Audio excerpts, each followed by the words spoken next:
हाँ जी 11th class, welcome again जी। तो यार थर्मोडायनेमिक्स हमने स्टार्ट की, फर्स्ट लेक्चर में थी तो सारी इंट्रोडक्टरी, लेकिन यार टाइम लग गया उसको कवर अप करते करते। तो हमने last time I think indicator diagram तक कर लिया, ठीक है जी। तो first law of thermodynamics, second law of thermodynamics और उससे पहले जीरोथ लॉ ऑफ थर्मोडायनेमिक्स, ये अपना बेटा आज का क्या रहेगा, टारगेट रहेगा। बाकी टाइम पे डिपेंड करता है कि बात किधर को निकलेगी, ठीक है जी। हमने वैसे जो बातें की बेटा, एक तो हीट, इंटरनल एनर्जी और वर्क, ये तीनों की बातें कर ली, साथ में कुछ इंडिकेटर डायग्राम्स और बाकी बेटा रिलेटेड टर्म्स, फिर system, types of system, processes, types of process, ये सब बातें की। तो आज आगे बढ़ते हुए हम करेंगे यार लॉज ऑफ थर्मोडायनेमिक्स, ठीक है। Laws of thermodynamics.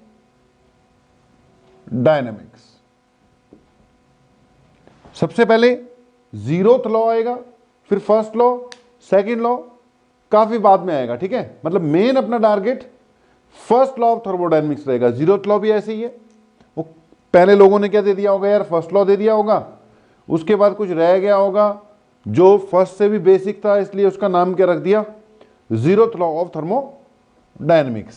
तो लेट्स स्टार्ट भाई। सबसे पहली हेडिंग डालना जीरोथ लॉ ऑफ थर्मोडायनेमिक्स। कुछ नहीं है भाई इसमें, सिर्फ 5 ही मिनट लगाएंगे, 5 भी ना लगे शायद। उसके बाद फिर सीधा किस पे चले जाएंगे हम, फर्स्ट लॉ ऑफ थर्मोडायनेमिक्स पे। जीरोथ लॉ सिंपल सी बात है, ये कहता है कि अगर कोई एक सिस्टम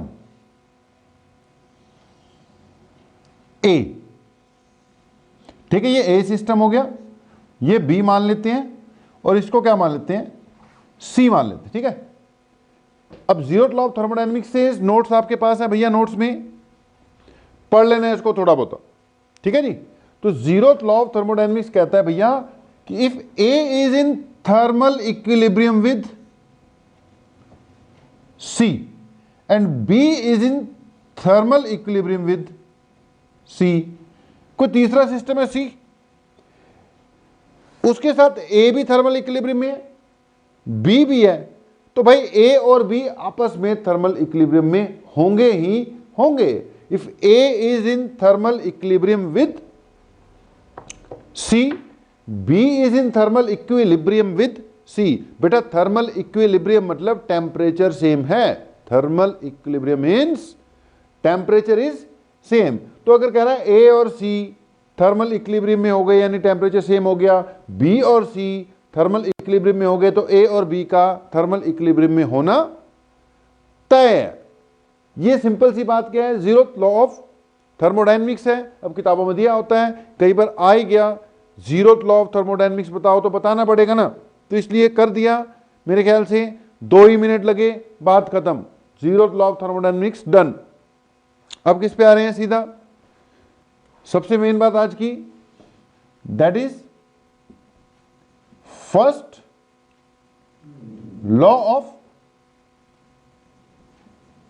थर्मोडायनेमिक्स। अब यही चीज यार आप first law of thermodynamics chemistry में भी पढ़कर आए होंगे, है ना, केमिस्ट्री में भी पढ़ा होगा आपने फर्स्ट लॉ ऑफ थर्मोडायनेमिक्स। वहां पे किताबों में भी स्टेटमेंट लिखी होती है, पढ़ाने वाले पढ़ा देते हैं कि फर्स्ट लॉ ऑफ थर्मोडायनेमिक्स क्या कहता है। It states that energy can neither be created nor be destroyed but can be converted from one form to another. अब एनर्जी जो है ना क्रिएट की जा सकती है ना डिस्ट्रॉय की जा सकती है, एक फॉर्म से दूसरे फॉर्म में कन्वर्ट की जा सकती है। ये फर्स्ट लॉ ऑफ थर्मोडायनेमिक्स है। ऐसा केमिस्ट्री की यानी कि रसायन विज्ञान की किताब में लिखा होता है। लेकिन भाई फिजिक्स के हिसाब से अगर मैं ये स्टेटमेंट बोलूं, मैं 10 बंदे खड़े कर दूं और उनको एक स्टेटमेंट बोलूं कि energy can neither be created nor be destroyed but can be converted from one form to another, और उन 10 से पूछूं कि भाई ये कौन सा लॉ है, तो यार वो 10 के 10 ही मेरे हिसाब से ये बोलेंगे कि it is law of conservation of energy.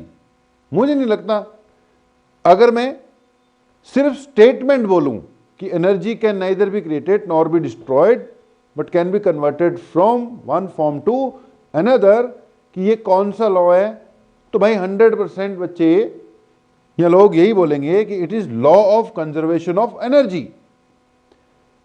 अगर मैं पहले बोल दूं कि फर्स्ट लॉ ऑफ थर्मोडायनेमिक्स बताओ, तो जरूर उनमें से कोई ना कोई चलो बोल देगा कि ये, मैं ये कहना चाह रहा हूं कि यार लॉ ऑफ कंजर्वेशन एनर्जी और फर्स्ट लॉ ऑफ थर्मोडायनेमिक्स एक ही बात है, बात तो एक ही है। लेकिन जब मैं बोलूं फर्स्ट लॉ ऑफ थर्मोडायनेमिक्स की स्टेटमेंट दो, तो उसमें कुछ फर्स्ट लॉ वाली फीलिंग आनी चाहिए ना, कि थर्मोडायनेमिक्स वाली फीलिंग आनी चाहिए। या किसी को मैं स्टेटमेंट बोलूं तो अगला बोले कि ये फर्स्ट लॉ ऑफ थर्मोडायनेमिक्स है, तो हम उसी बात को थोड़ा सा चेंज करके बोलेंगे। जब तो बोलना हो लॉ ऑफ कंजर्वेशन एनर्जी, तो हम ये बोलेंगे कि energy can neither be created nor be destroyed but can be converted from one form to another, वो लॉ ऑफ कंजर्वेशन एनर्जी हो गया। है तो ये भी वही, लेकिन थोड़ा चेंज करके बोलना है भाई। पहली बात तो ये लिख लो कि आपका जो फर्स्ट लॉ ऑफ थर्मोडायनेमिक्स है, it is based on law of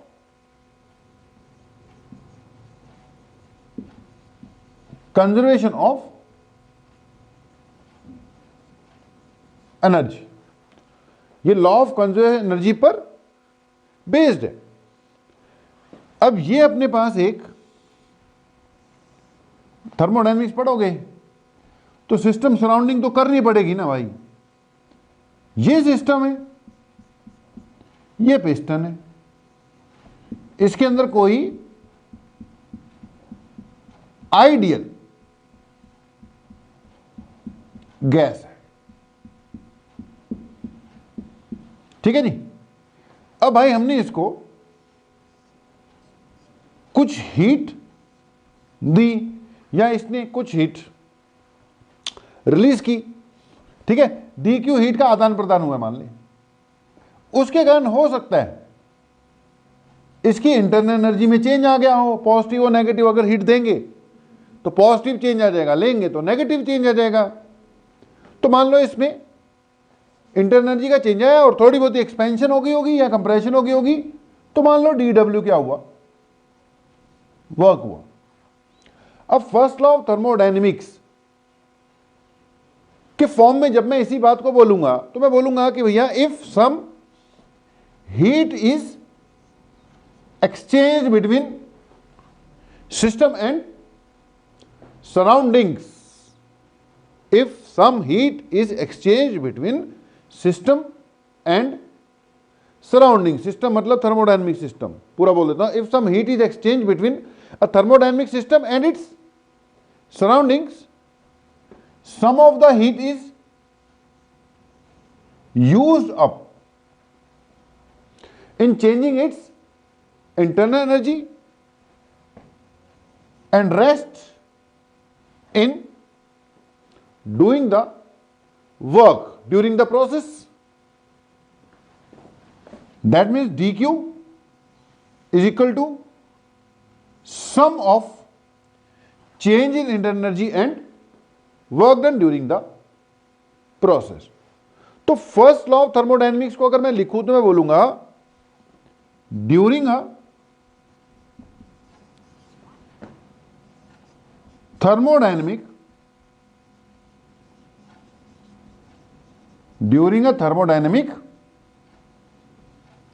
process the amount of heat exchanged between the system and surroundings, ये सराउंडिंग्स है, ठीक है। During a thermodynamic process the amount of heat exchange between the system and surroundings is equal to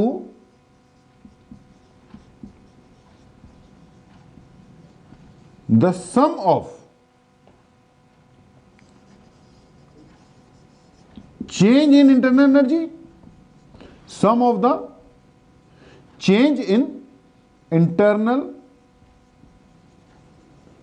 energy and work done during the process. So during a thermodynamic process, the amount of heat exchange between system and surroundings is equal to sum of change in internal energy and work done during the process. अब अगर ऐसे लिखोगे तो लगेगा यार ये first law of thermodynamics बोल रहा है। अब ये चाहे तो 100 बंदों को बोल ले कि during a thermodynamic process amount of heat is equal to sum of internal energy change and work done, कि ये कौन सा लॉ है, तो 100 के 100 बोलेंगे कि फर्स्ट लॉ ऑफ थर्मोडायनेमिक्स बोल रहे हैं भाई। और अगर वो दूसरा वाला बोल दे कि energy can neither be created nor be destroyed, बात तो चाहे वही है, उसी पे बेस्ड है, लेकिन उसको सुनकर बोला जाएगा कि ये law of conservation of energy है। तो आगे से भाई याद रख लो, D Q is equal to D you plus D W, कुछ नहीं छोटी सी बात, D Q is equal to D you plus D W. ये क्या है जी, आपका फर्स्ट लॉ ऑफ थर्मोडायनेमिक्स है। ठीक है जी। अब इसमें डी क्यू भी आ गया, डी यू भी आ गया, डी डब्ल्यू भी आ गया। बेटा साइंस जो है फिर ध्यान से रखनी है। आपको बता दिया, अगर सिस्टम ने हीट एब्जॉर्ब की है तो डी क्यू पॉजिटिव बनेगा, अगर रिलीज की है तो डी क्यू नेगेटिव होगा। अगर इंटरनल एनर्जी में इंक्रीज आया है तो डी यू यानी change in internal energy positive, और अगर डिक्रीज आया है तो डी यू यानी change in internal energy negative होगा। ठीक है। अगर work done by the system है, बाय द सिस्टम एक्सपेंशन हुई है तो एक्सपेंशन का मतलब work done by the system बेटा, तो वो पॉजिटिव होगा। और अगर कंप्रेशन हुई है, work done on the system है, तो ये क्या होगा, वर्क डन नेगेटिव होगा। ओके जी। अब कई बातें इसमें, डी क्यू भी है, डी यू भी है, डी डब्ल्यू भी है बेटा जी। बेटा यार जो डी क्यू है वो स्टेट फंक्शन नहीं है, डी यू यानी इंटरनल एनर्जी स्टेट फंक्शन है, और जो डी डब्ल्यू है वो भी स्टेट फंक्शन नहीं है। ठीक है। ये पाथ फंक्शन है। पाथ फंक्शन मतलब वर्क डन डिपेंड करता है पाथ कैसा फॉलो किया है। ठीक है। पाथ पे डिपेंड करता है कि वर्क डन कम होगा या ज्यादा होगा। तो D Q is equal to D you plus D W याद रखना है जी। ये है जी आपका फर्स्ट लॉ ऑफ थर्मोडायनेमिक्स कि D Q is equal to D you plus D W. ठीक है। कुछ बातें डिस्कस कर लें, उसके बाद लास्ट में इसकी लिमिटेशन भी एक दो देखेंगे। अब जैसे हमें पता है यार वर्क डन इक्वल टू क्या होता है, पी इंटू डी वी निकाला हमने, तो D Q is equal to D you plus P D V. इसको ऐसे भी लिखा जा सकता है कि D Q is equal to D you plus P D V. ये याद रख लो, इससे आसान कोई चीज है नहीं है। क्या कहते हैं इसको, F L O T, FLOT, first law of thermodynamics. ठीक है जी। अब ध्यान से सुनना, अगर मैं कई तरह के प्रोसेसेस हैं उनमें first law of thermodynamics apply करने की कोशिश करूं, जैसे मैंने बोल दिया प्रोसेस कैसा है जी, आइसोथर्मल प्रोसेस है। कैसा, आइसोथर्मल। अब आइसोथर्मल प्रोसेस की खास बात क्या होती है, टेम्परेचर क्या रखना है, कांस्टेंट, मतलब चेंज इन टेम्परेचर जीरो, मतलब change in internal energy zero. Isothermally process हो जाए तो चेंज इन इंटरनल एनर्जी क्या होता है जी, जीरो होता है। अब change in internal energy zero हो गया, तो मैं यहां पे अगर क्या लगा दूं फर्स्ट लॉ ऑफ थर्मोडायनेमिक्स, तो बेटा जी डी क्यू इक्वल टू क्या आएगा, डी डब्ल्यू आएगा। मतलब डी क्यू यानी जो हीट दी है सारी की सारी वर्क में कन्वर्ट हो जाएगी। पहला पॉइंट तो ये है कि सारी हीट किस में कन्वर्ट हो रही है, वर्क में। और दूसरा पॉइंट ये है कि अगर वर्क डन हीट पॉजिटिव है तो वर्क डन भी क्या है, पॉजिटिव।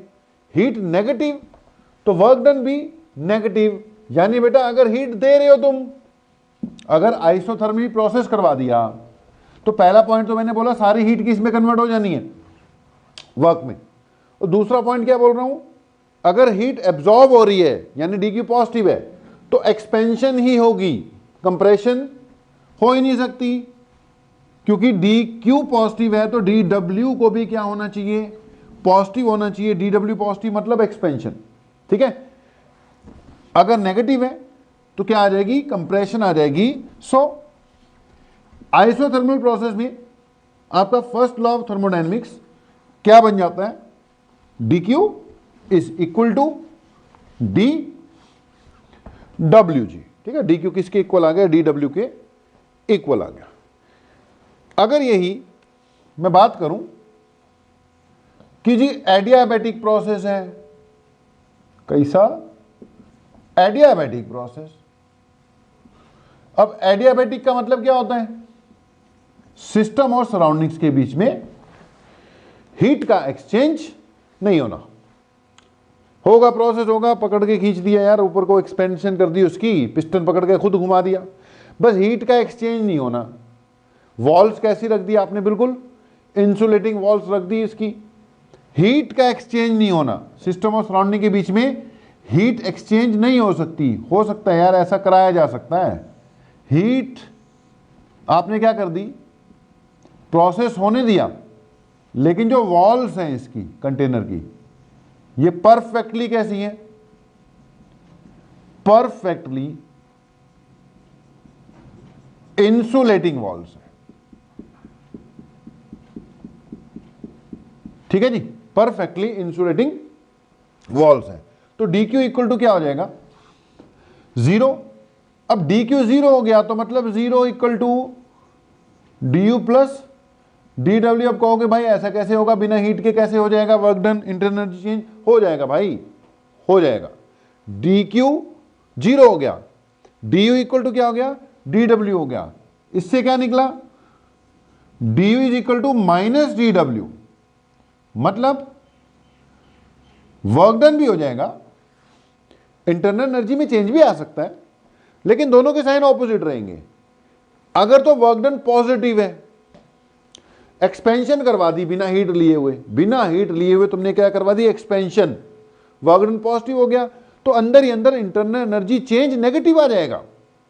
यानी अगर बिना हीट का आदान प्रदान कराए हुए, बिना हीट लिए हुए एक्सपेंशन करा दोगे भाई, पॉजिटिव वर्क डन।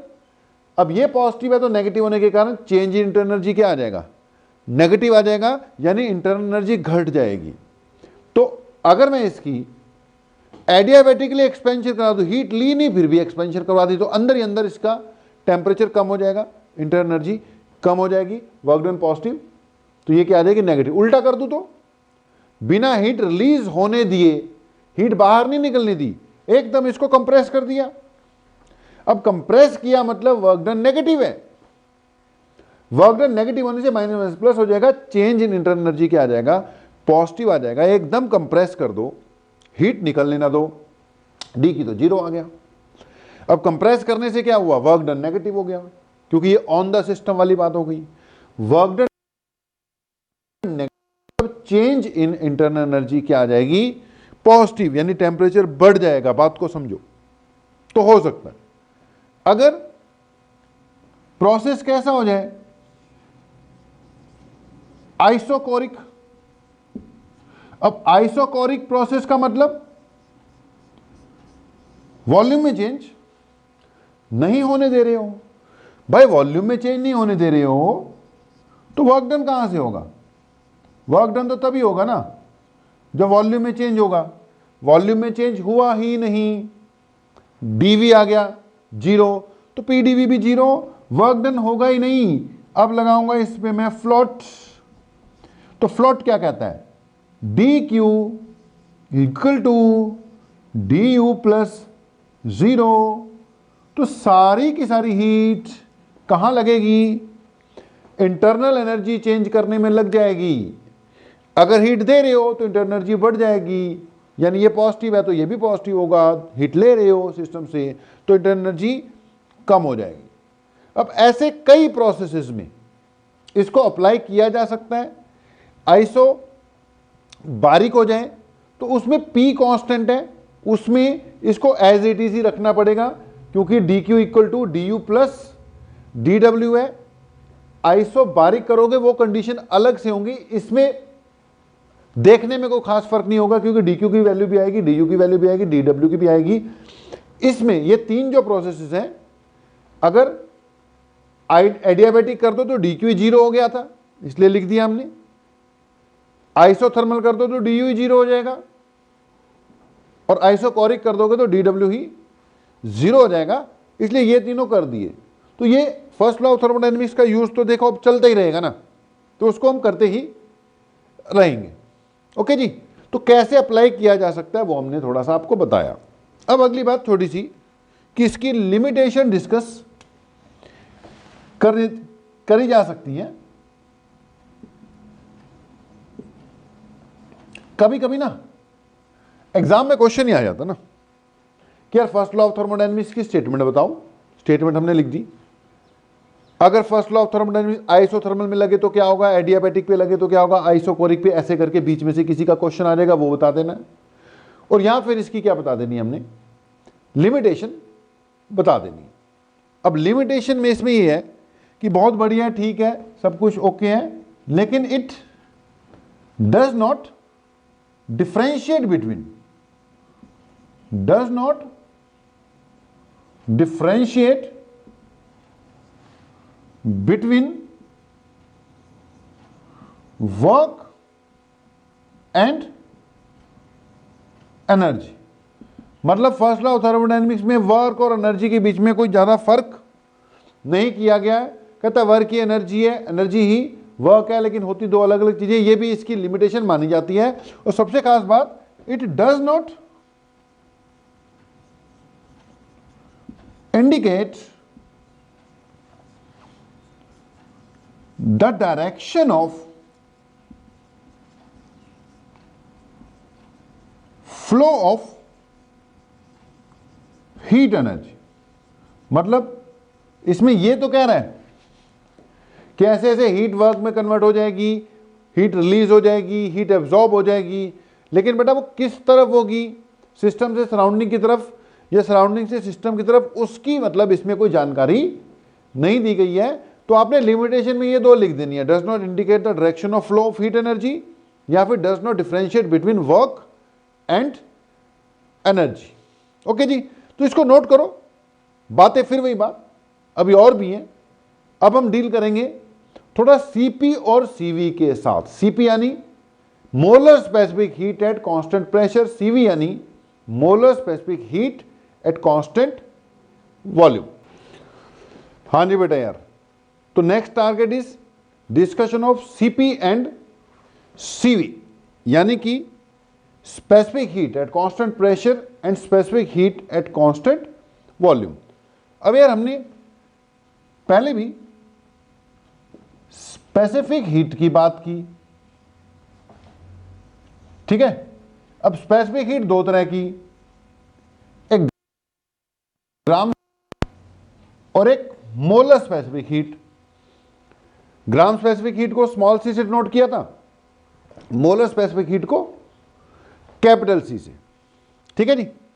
अब बेटा जब तक लिक्विड्स और सॉलिड्स की बात होती है तो वहां पर ना मास गिवन होता है, मतलब मोस्ट ऑफ द केसेस में मास गिवन होगा, नंबर ऑफ मोल्स कम मिलते हैं। लेकिन बात जब गैसेस की हो रही है, देख थर्मोडायनेमिक्स में तो हमारे पास सिस्टम है, सिस्टम के अंदर हमने कंटेनर लिया हुआ है, कंटेनर में फिर गैस ही रखी ना, आइडियल गैस से डील कर रहे हैं।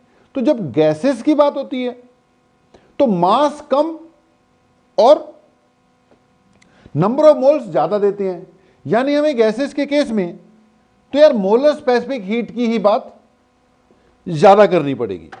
तो हम डील इसके साथ करेंगे। वैसे इनमें रिलेशन होती है, पता है आपको, कैपिटल सी से स्मॉल सी निकल जाएगी, स्मॉल सी से कैपिटल सी निकल जाएगी, but we are going to deal with capital C यानी मोलर स्पेसिफिक हीट। हम ज्यादा बात यार मोलर स्पेसिफिक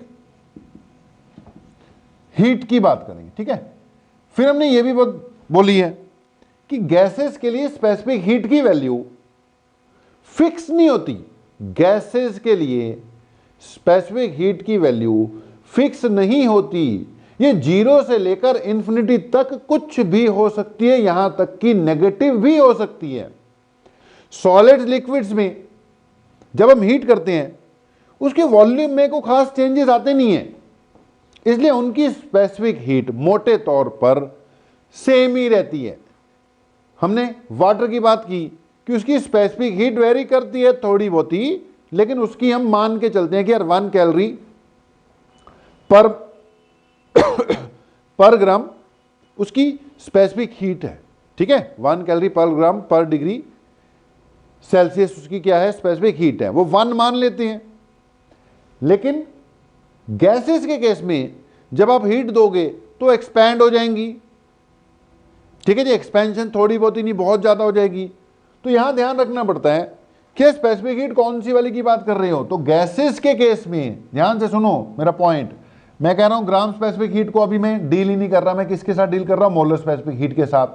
ऊपर से बात अपनी किसकी चल रही है, गैसेस, वो भी कौन सी, आइडियल वाली।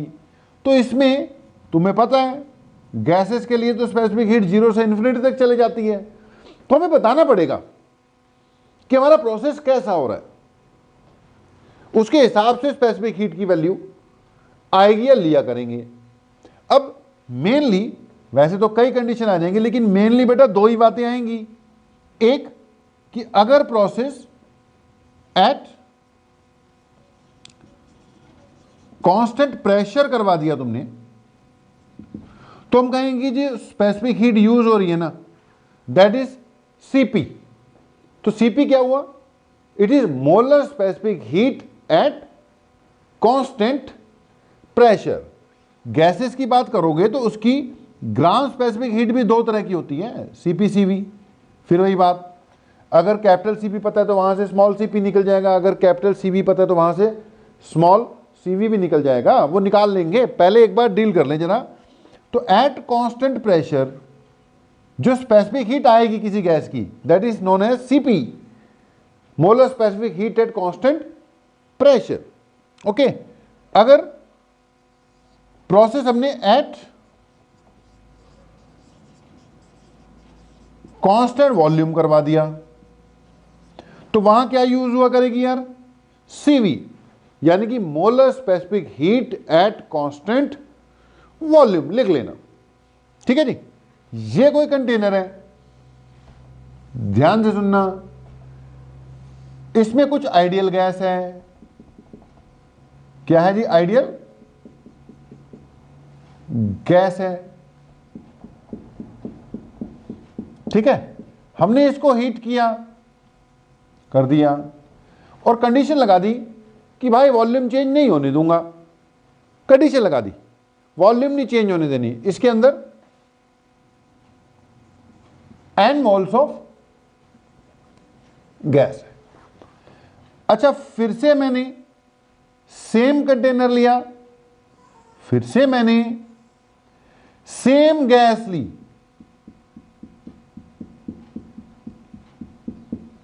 ठीक है जी। क्वांटिटी भी सेम है, n मोल्स ही हैं, सेम गैस, लेकिन कंडीशन दूसरी लगाऊंगा। इसको भी मैंने हीट किया, इसको भी हमने हीट किया। ये एट कांस्टेंट वॉल्यूम कर रहे हैं और ये एट कांस्टेंट मान ले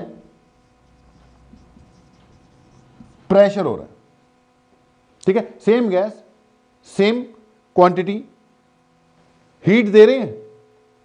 इसको हमने कांस्टेंट वॉल्यूम पे हीट करना है, इसको हमने कांस्टेंट प्रेशर पे हीट करना है। ठीक है जी।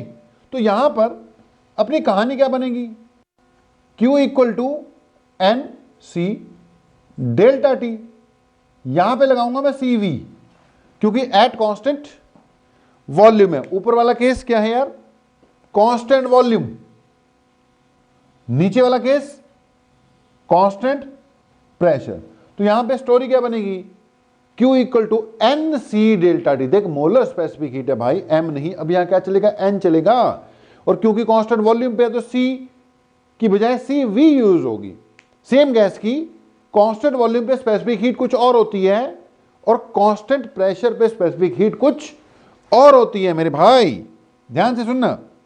यहां पर dq इक्वल टू क्या बना, एन CV dt। N वैसे होता क्या है, amount of heat required, CV। Specific heat होती क्या है, अमाउंट ऑफ हीट रिक्वायर्ड पर मोल पर डिग्री राइज ऑफ टेम्परेचर। ठीक है जी।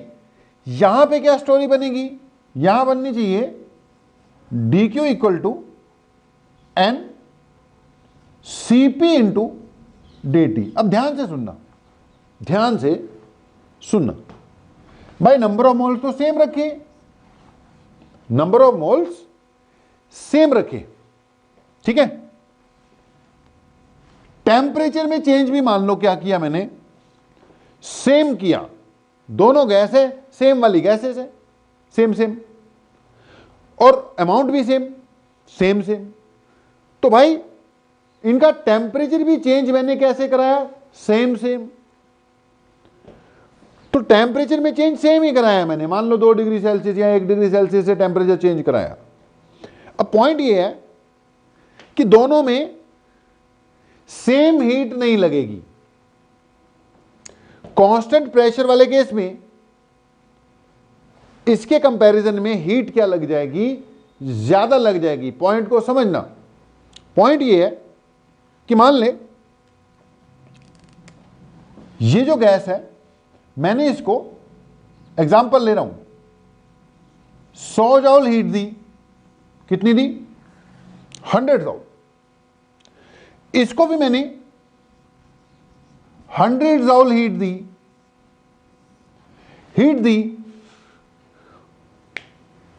तो ये एक्सपेंड भी हो सकता है।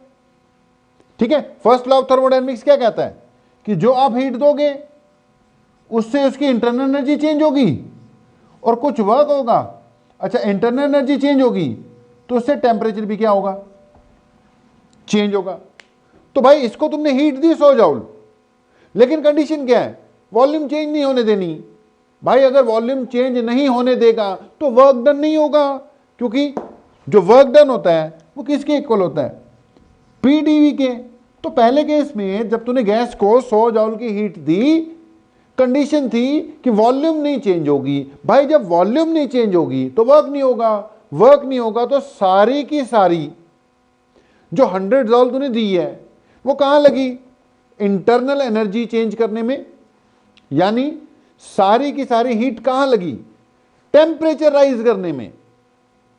यानी इस 100 जॉल से मान ले 1 डिग्री सेल्सियस का टेम्परेचर राइज हो गया। अब कहानी इधर देखो, तुमने कितनी दी, 100 जॉल। अब 100 जॉल जब तुमने दी, यहां तो कंडीशन है नहीं कि वॉल्यूम चेंज ना हो, यहां वॉल्यूम चेंज हो जाएगी। जब वॉल्यूम चेंज हो जाएगी तो तेरी 100 जॉल पूरी नहीं लगी, उसमें से कुछ कहां खर्च हो गई, वर्क डन में खर्च हो गई। अब हमने हिसाब लगा लिया था 1 डिग्री सेल्सियस का राइज होने में उसको 100 जॉल चाहिए, लेकिन यहां पर जो तूने 100 जॉल दी वो उसको मिली नहीं। उसमें से मान ले 50 जॉल तो क्या हो गया, वर्क डन में खर्च हो गई, क्योंकि वॉल्यूम चेंज हो रही है। यानी इसको टेम्परेचर राइज करने के लिए तो अभी 50 जॉल ही मिली ना, उससे इसका 1 डिग्री सेल्सियस का राइज हो नहीं पाएगा। यानी इसको और हीट देनी पड़ेगी। मान ले तूने इसको 50 जॉल और दे दी, ठीक है जी। अब 1 डिग्री सेल्सियस का राइज करने के लिए कितनी लगती है, 100। तूने पहले 100 दी, उसमें से 50 खर्च हो गया कहां? वर्क डन में। ठीक है, टेम्परेचर के लिए तो 50 ही मिली, तूने और 50 दे दी, उसमें से भी अब टेम्परेचर राइज करने के लिए 50 इसको मिल गई थी 100 में से, 50 और दी, उसमें से भी 25 ही मिली। क्यों? क्योंकि 50% तो वर्क हो ही जा रहा है, तो अभी भी इसको 75 ही मिली है। टेम्परेचर 1 डिग्री सेल्सियस अभी भी नहीं राइज होगा, तुझे 50 और देनी पड़ेगी, उसमें से भी 25 वर्क डन में निकल जाएगा, 25 इसको मिल जाएगी। यानी अब जाकर पहले जब 100 दिया उसमें से 50 ही टेम्परेचर राइज करने के लिए मिली, फिर 50 दी उसमें से 25 मिली, फिर 50 दी उसमें से 25 मिली, यानी कुल मिला के तू तो कितनी दे चुका है? 200 जॉल दे चुका है। लेकिन उसमें से टेम्परेचर राइज करने के लिए अब जाके कहीं 100 पूरी हुई है, यानी अब जाके कहीं 1 डिग्री सेल्सियस का राइज होगा।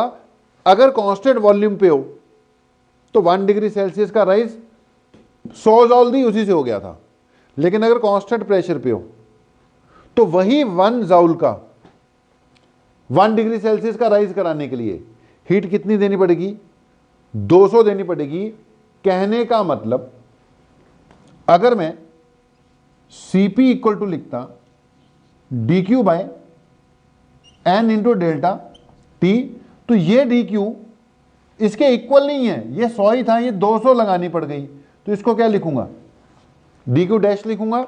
ध्यान से सुनना, आपको पता लग चुका है इन दोनों में कि dq dash is greater than dq अगर कांस्टेंट प्रेशर पर हो, तो सेम डिग्री सेल्सियस का राइज करने के लिए हीट ज्यादा देनी पड़ जाएगी।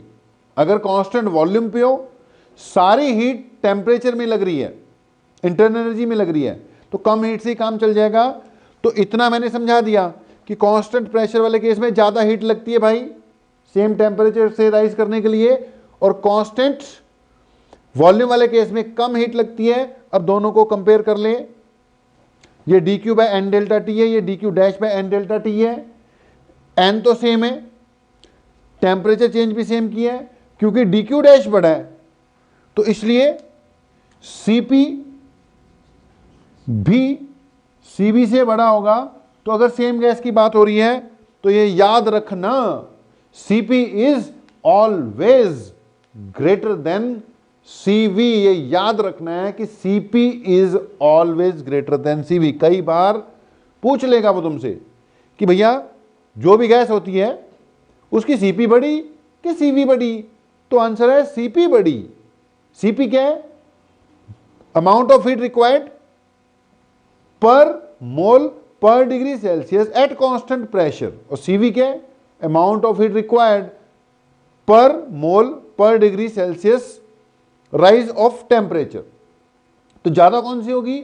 Cp। क्यों? क्योंकि कांस्टेंट प्रेशर पे जब आप हीट करके टेम्परेचर राइज करने की कोशिश करोगे, जितनी हीट दोगे उसमें से कुछ तो वॉल्यूम एक्सपेंशन में यानी वर्क डन में लग जाएगी, यानी ज्यादा हीट देनी पड़ेगी सेम टेम्परेचर राइज करने के लिए। और कांस्टेंट वॉल्यूम वाले केस में जितनी हीट दोगे वो सारी की सारी हीट टेम्परेचर में यूज अप हो जाएगी, इसलिए कम हीट से काम चल जाएगा। तो याद रखना जी, Cp is always greater than Cv। अगली बात, हम Cp और Cv के बीच में रिलेशन निकालने जा रहे हैं। हेडिंग डाल लो, relation between Cp and Cv।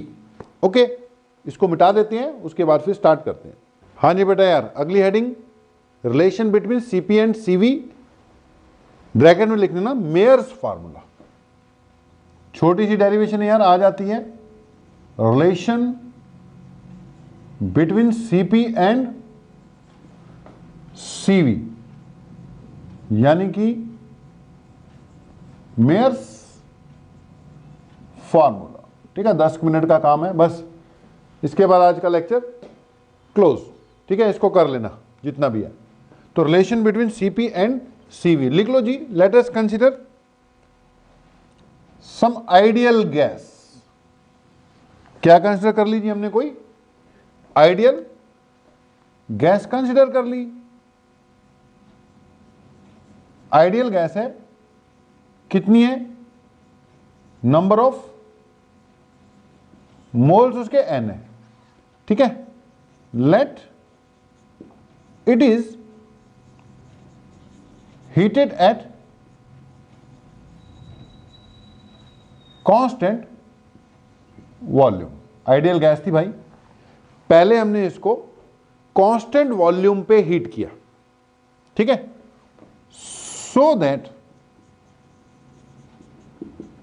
Its temperature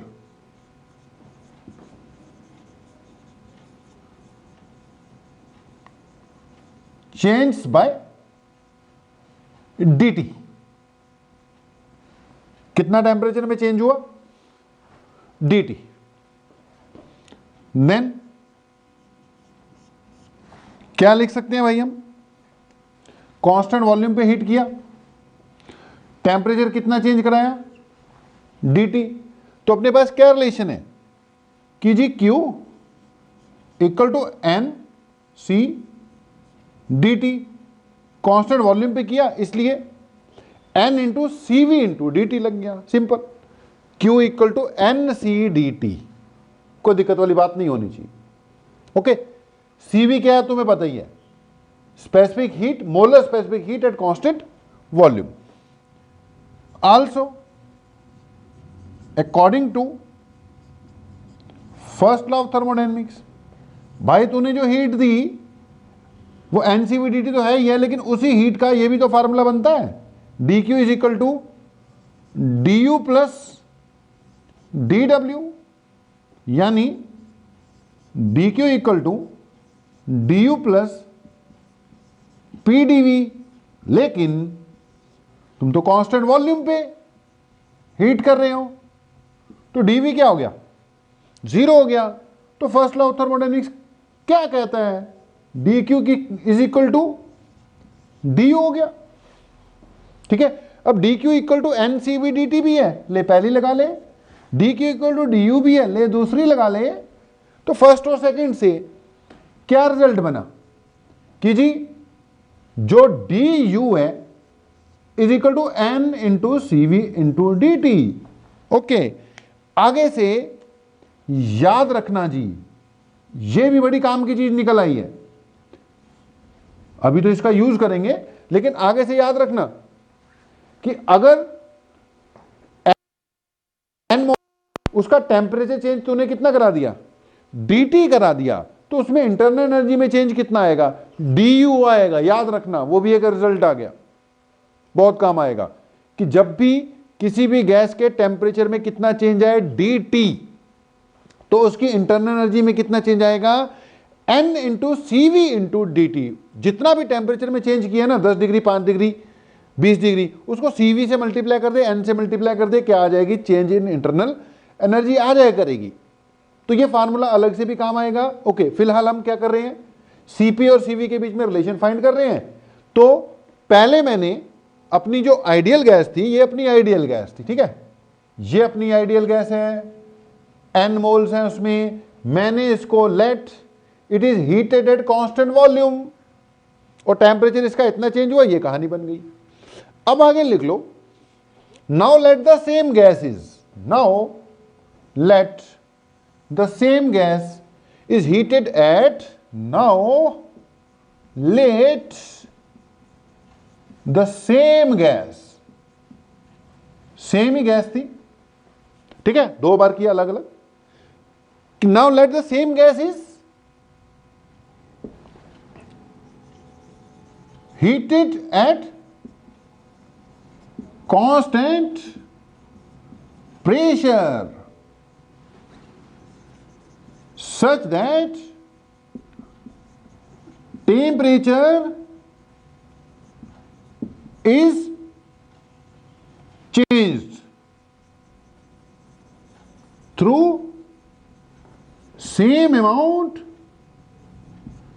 dt। देखो गैस वही, ठीक है, गैस वही है, बस इस बार इसको हीट कैसे किया, एट कांस्टेंट प्रेशर। और खास बात क्या, टेम्परेचर में उतना ही चेंज करवाना है जितना पहले करवाया था, बस ये कांस्टेंट वॉल्यूम में करवाया था और ये कांस्टेंट प्रेशर पे करा रहा हूं। अब इतना तो मैंने समझा ही दिया था कि भाई जब कांस्टेंट वॉल्यूम पे करा रहे थे वर्क डन हुआ ही नहीं, सारी हीट कहां लग गई, टेम्परेचर बढ़ाने में, तो कम हीट से काम चल गया होगा। लेकिन कांस्टेंट प्रेशर पर वॉल्यूम चेंज हो सकती है, ऐसी कोई कंडीशन तो मैंने लगाई नहीं कि वॉल्यूम चेंज नहीं होनी। यानी अगर वॉल्यूम चेंज होगी तो कुछ वर्क भी होगा, अगर कुछ वर्क भी होगा तो ज्यादा हीट लगेगी सेम टेम्परेचर का राइज देने में। टेम्परेचर सेम चेंज करवाया है, ठीक है जी। तो क्या लिख सकते हैं भाई हम, यहां मैं लिखूंगा d Q equal to N C P D t. देख टेम्परेचर में तो वही चेंज करवाया, ठीक है, टेम्परेचर में उतना ही चेंज करवाया है, बस सी की जगह सीपी आ गया और डी क्यू की जगह डी क्यू डैश लगेगा। इस बार हीट ज्यादा लगेगी, वो डी क्यू से ज्यादा होगी तो डी क्यू डैश लिख दिया।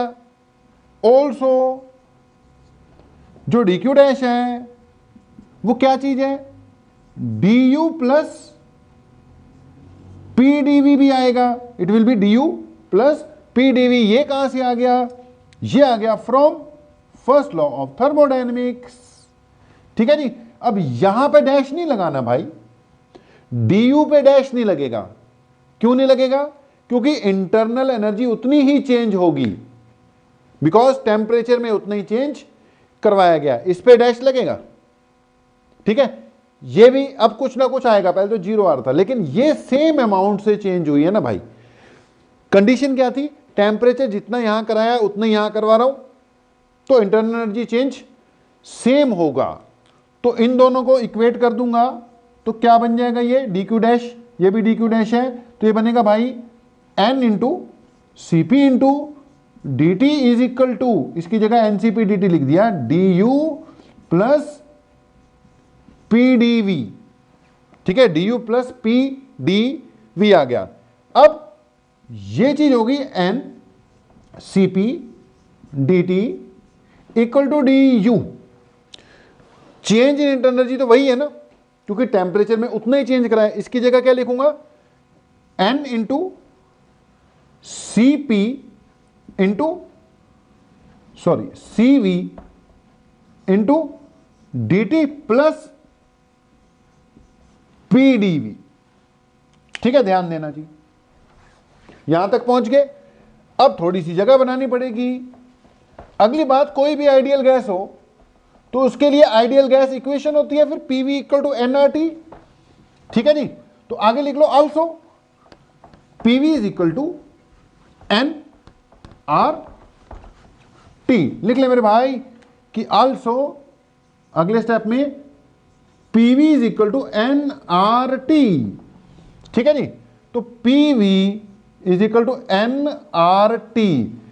इस वक्त ये जो चल रहा है ये कांस्टेंट प्रेशर पे चल रहा है ना, ये जो भी चल रहा है भाई ये कांस्टेंट प्रेशर पे चल रहा है ना। ये जो भी इक्वेशन बन रही है कांस्टेंट प्रेशर पे बन रही है। तो पीवी इक्वल टू एनआरटी, ध्यान से सुनना, अगर पी को क्या मान लूं, पी क्या है, कांस्टेंट है, ठीक है। पी कांस्टेंट है तो मैं इसको बोथ साइड डिफरेंशिएट कर रहा हूं। पी तो कांस्टेंट है, ठीक है, ये कांस्टेंट रहेगा, v की डिफरेंशिएशन हो जाएगी dv इक्वल टू n वैसी कांस्टेंट है, r वैसी कांस्टेंट है और t की डिफरेंशिएशन हो जाएगी dt। बोथ साइड डिफरेंशिएट किया मेरे भाई, p कांस्टेंट था उसको कांस्टेंट मान लिया, v की डिफरेंशिएशन dv हो गई और t की डिफरेंशिएशन dt हो गई। मतलब बोथ साइड किसी सेम के अकॉर्डिंग टू डिफरेंशिएट कर दिया ना। ये dv बाई dx हो गया मान ले, तो ये dt बाई dx हो जाएगा, dx dx कट जाएगा। तो ऐसे करते होते डिफरेंशिएशन, आगे भी बहुत बार यूज होगी। तो पीवी इक्वल टू एनआरटी, यहां पर पी कांस्टेंट चल ही रहा था तो पी डीवी किसके इक्वल आ गया, एन आर डी टी के। तो यहां पर पुट कर दे, therefore N C P D T equal to N C V D T plus P D V की जगह एन आर डी टी, ठीक है जी। अब देख n और dt, n और dt, n और dt कॉमन आ जाएंगे, बचेगा क्या cp, बचेगा क्या cv, बचेगा क्या r, ये बन गया Cp minus Cv equal to R, capital C है ये भाई। This is relationship between Cp and Cv। क्या जी? Cp minus Cv is equal to R। इसी को मेयर्स फार्मूला भी कहते हैं। ठीक है जी, ऐसे ही ड्राइव करना है भाई, फिजिक्स के एग्जाम में आएगा तो इसको जैसे करवाया वैसे ही डिराइव करना है। केमिस्ट्री में भी थर्मो पढ़ते हो, वहां थोड़ा दूसरे स्टाइल से चल जाती है। फिजिक्स में जब थर्मो में क्वेश्चन आएंगे तो जिस तरीके से कराए जा रहे हैं उसी तरीके से करने हैं। तो बेटा Cp minus Cv equal to R। अब ध्यान से सुनना, जो R है R, उसकी वैल्यू आपको पता है पॉजिटिव है ना। R की वैल्यू तो पॉजिटिव वैल्यू है। R होता है 8.314 जूल पर मोल पर केल्विन या 2 कैलोरी पर मोल पर केल्विन। ठीक है जी, तो R की वैल्यू तो पॉजिटिव है ना। अगर ये पॉजिटिव वैल्यू है तो यहां से भी पता लग रहा है कि Cp is greater than Cv। तो क्लियर ही है कि Cp is greater than Cv मेरे भाई। तो यार आज का लेक्चर बस छोटा है तो छोटा है, टॉपिक खत्म हो गया, टॉपिक पे डिपेंड करता है। तो जितना भी है उतना कवर अप करो, बाकी न्यूमेरिकल्स अब फिर अपनी असाइनमेंट में से स्टार्ट कर दो जी।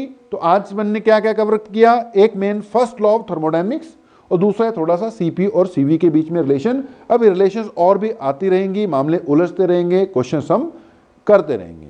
ठीक है जी, तो आज के लिए इतना ही। आप लोगों का बहुत बहुत धन्यवाद। मिलते हैं ब्रेक के बाद। Thank you very much.